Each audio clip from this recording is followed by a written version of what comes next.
గారి నుంచి వచ్చిన ఆదేశాల ప్రకారం మన ఎడపల్లి గ్రామంలో ఉన్నటువంటి Telangana government residential girls school మరియు కాలేజ్ ప్రాంగణంలోకి వచ్చాము.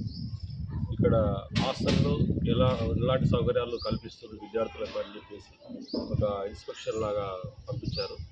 కాబట్టి దాని ప్రకారం మేము ఇక్కడ పరిశీలన చేస్తే ఇక్కడ హాస్టల్లో ఉన్నటువంటి కిచెన్ రూము, టాయిలెట్స్, వాష్రూమ్స్, మళ్ళీ అంటే బెడ్రూమ్స్ ఇలా పరిశీలన చేశాము. ఇక్కడ అంటే గవర్నమెంట్ మెనూ ఏ విధంగా ఉందో అలాగనే ప్రిపరేషన్ కనిపిస్తుంది వంట విషయంలో అయితే. అదేవిధంగా పిల్లలు అంటే స్టూడెంట్స్ ఎంతమంది ఉన్నారో వాళ్ళకు అదే సంఖ్యలో టాయిలెట్స్ కూడా సరిపోయేటట్టు ఉన్నాయా, లేకుంటే షార్ట్ ఫాల్ ఉంటే రికమెండ్ చేయడానికి అమలులోకి వచ్చారు. కాబట్టి పరిశీలన చేసి మేము గారికి రికమెండ్ చేసి దాని ప్రకారం చర్య తీసుకుంటామని తెలుసు. మనం కిచెన్ రూమ్ ప్లస్ టాయిలెట్స్ సంబంధించిన ఏరియాని పరిశీలన చేశాం.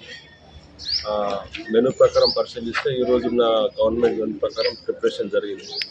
ప్లస్ ఇక్కడ ఉన్నటువంటి సౌకర్యాల విషయంలో మన ప్రిన్సిపల్ సార్ గంగా శంకర్ గారు చాలా శ్రద్ధతో పిల్లల మీద చాలా ఇంట్రెస్ట్తో ఇక్కడ సౌకర్యాలను కల్పిస్తున్నట్టు మాకు అర్థమైంది.